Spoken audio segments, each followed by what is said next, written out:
Hala, bag-o lagi ni among cupboard. Tada! Ayan yung dalawa mga samukan na akong mga earring.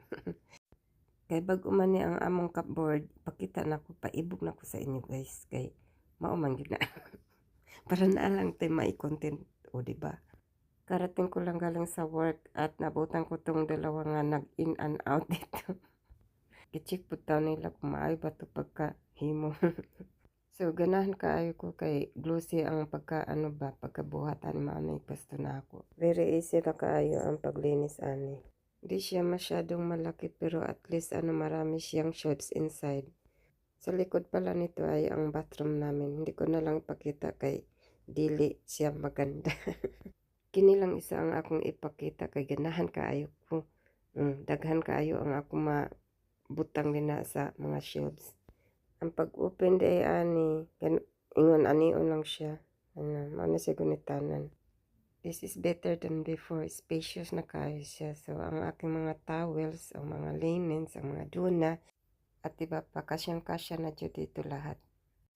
Next plan namin yung bathroom namin kay daan na kayo ang aming bathroom. Kailangan na dyan siyang iparenovate. Pag mai-renovate na namin yung bathroom, ipatiles namin at i-continue namin dito sa hallway para maganda tingnan. Oops, nandito pala ako, naglinis-linis pala siya. Obvious kayo nga excited kay naka-uniform pa dyan siya. Ayos disinfectant wipes di ay kay para mawala ang germs din. Dagang kagabog. Hi, Tanday. Look at your face. What happened to your face? Huh? What happened to your face? You're there. Hmm? You're there. Someone putting you in there. No. Look, your fingernails is just like thunder. It's almost Halloween. It's almost Halloween, no? Next month, Halloween na. Grabe ang mukha ni Thunder.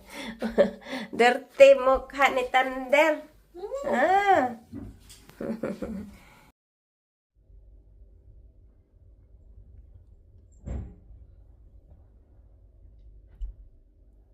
Are you recording? Yes.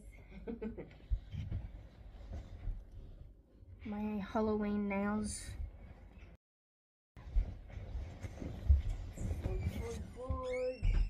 Huwag kalimutan ang pusing-pusing. Ayan, face funny. Funny face pala.